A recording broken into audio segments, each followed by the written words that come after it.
Author's disclaimer. I have omitted as many names as possible for confidentiality reasons.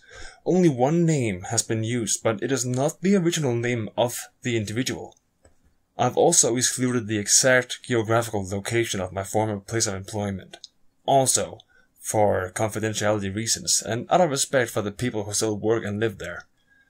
This is also one of many eerie and unexplained things that I have experienced but have yet to talk about, so this seems like a good start. A few years ago, I was hired by a mental health organization with a residence for people living with schizophrenia. I had always taken an interest in this specific illness, so I was really excited when I found out I was hired full-time at the most high-risk and demanding residence at the agency. I loved working there. The clients were fun to be around, and they had the most interesting life stories, and it always felt rewarding at the end of the day knowing I was helping people who were otherwise forgotten totally by society. The place itself was also very beautiful. It's located a little ways out in the country of a rural highway, fairly secluded and surrounded by cornfields, grassy pastures, and streams. It was extremely therapeutic for the patients because it was peaceful and serene, things they lacked greatly in their own minds. The property also had a swimming pool that was rarely used because most of the clients were too afraid to swim, honestly. Also, we had a small petting zoo, which included 2 retired racehorses, 4 goats, a few chickens that I also collected eggs from, 3 dogs, and an enormous amount of farm cats. And also a small apple orchard, and an extensive rec room / gymnasium. It really was a perfect sanctuary for the people we supported. There were also a few other buildings on the property, all with 24-hour staff. My building in particular housed 20 high-risk individuals who experienced very difficult psychotic episodes almost daily, so it was very challenging working there. There was another building that housed geriatrics who needed more physical care, and the third building was a women's only residence with about 10 females of various ages, all suffering from some sort of psychosis. Working full-time meant rotating night shifts as well, of course, which I enjoyed, really, because a lot of the patients would stay awake and watch television with me, but would also demand snacks and cigarettes throughout the evening, of course. But sometimes, if I feel like breaking the rules, I'd slip them an extra smoke just to help them take the edge off the negative side effects of their meds. A side note, by the way. If you work in mental health, you'll know what I'm talking about. Cigarettes are worth more than gold to most patients. Who smoke, obviously. One night, though, it was awfully quiet. No one came to watch TV with me, which was located in the basement, surrounded by big windows and a sliding glass door, so I was a little disappointed, but nonetheless appreciated the alone time to get paperwork done and catch up on some TV shows. This particular night was a little chilly. It was the first week of November, so I knew we were getting frost, though I assumed maybe that's why none was, staying awake with me. They were, of course, huddled up in their warm beds. Now, 3 a.m. rolls around, and the outdoor automatic light turns on. The ones all your neighbors have, that go off even if you're 40 feet away, even if you're not there. I didn't even think much of it. Especially because we were out in the country, so I assumed it was a deer or some other animal. Eventually it turns off and then instantly back on. Again, I didn't think too much of it, but I didn't notice because other than that light, it was pitch black outside. The light turns off and then instantly back on again. And again. And again. It kept happening for a few minutes until I finally thought to get up and check to see what was going on. It was hard to see, so I got close to the glass sliding door and put my hands and face up against it.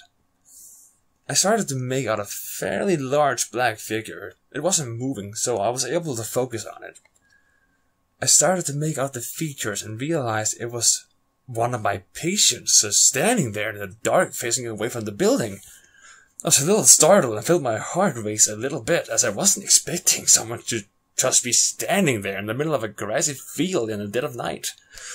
Suddenly he moved and just sat down in the frosty grass. After a few seconds, the automatic light turned off and I couldn't see anymore. But like earlier, it immediately turned back on again and I saw his figure standing back up. He continued this standing and sitting motion for a few minutes before he started to very slowly walk away from the house. I was still a little weirded out by the situation, but I didn't think it was necessary to go running outside after him. I was also pretty curious as to what he was doing, so I kept watching.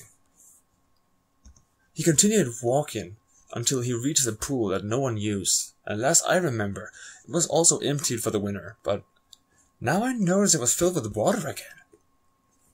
He opened the fence that enclosed the swimming area and began pacing in a circle before walking down the pool steps into the water. That's when I started to panic. I remember my heart thumping in my throat and everything going quiet as I jumped and tried to fumble the door open. I couldn't open it, the lock was jammed. I started to pant and hyperventilate as I tried to yank the door open.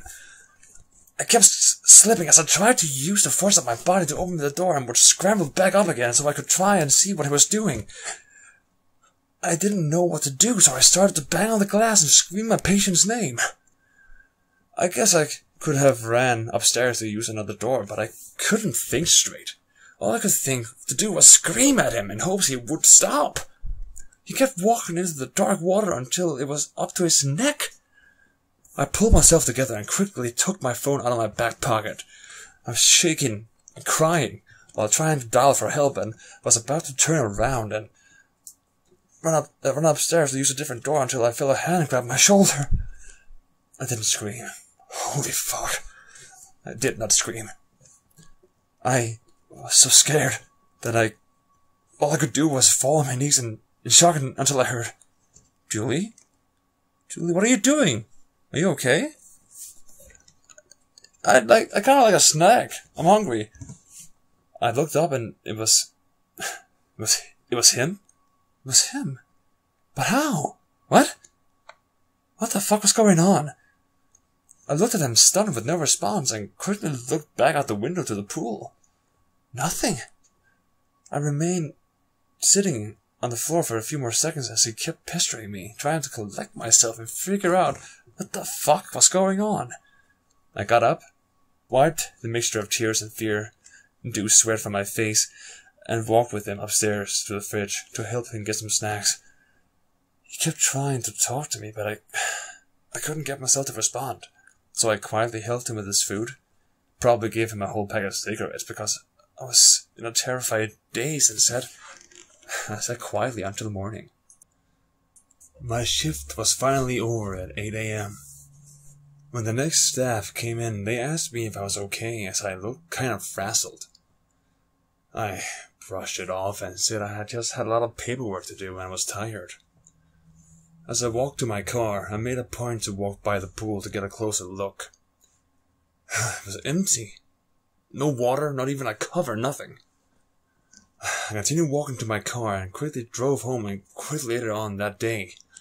I didn't tell management, any of the other staff, or even my close friends because I honestly thought I was losing my mind and was too embarrassed to say anything. Now, fast forward to about a year later, to when I bumped into one of my old co-workers while getting some coffee randomly. I asked her if she was still working there. She paused and took a big gulp before clearing her throat and responding, Did no one tell you? I gave her a puzzled look and said, no. She went on to tell me about how that the same patient broke into a woman's only residence in the middle of the night and strangled this woman named Karen to death. I felt an uncomfortable chill come over me. I remembered Karen. She was sweet, but quiet, and I remember she was recently married at the time. I noticed her face getting a little red as she continued to tell me about how Karen was, also, 8 months pregnant at the time of the incident, which I didn't know since I hadn't kept in touch with anyone who worked there. After she had been strangled, her body was dragged to the swimming area and was left naked on the concrete beside the pool with all her hair torn out. surrounded by a circle of smeared blood and feces. Her unborn baby had also been cut out of her belly and was positioned in her arms as if she was cradling it. Apparently he then ran off into the fields, but was found the next morning in a nearby ditch, naked with blood and feces all over his hands and face, still clutching Karen's long, brown, blood-stained hair in his hands. Luckily, all the buildings had cameras, so it wasn't hard to figure out what had happened, but when police attempted to interrogate him, he kept repeating, "Acta es fabula plaudite." Sorry about that. Which translates horribly to, "The play is over. Applaud!" This made the already horrific situation even more odd, because I couldn't recall him knowing any other language aside from English. I also couldn't recall him ever being a violent individual. I mean, aside from his illness, he functioned fairly well, and his hallucinations were more controlled than most people's. After she told me all this, I felt sick to my stomach, and told her I was late for something and I had to go. I threw my coffee out and cried in my car. It reminded me of that night. If I had told someone, could I have prevented this from happening? Would anyone even have believed me? I mean, what I had experienced was totally random and unexplainable, so there's no way it could have predicted any of the events that followed, right? I mean, I have no idea where this guy is, or even if he's still alive. To be honest, I don't really care. But I assure you, to this day, I still jump whenever I see my outdoor automatic light turn on.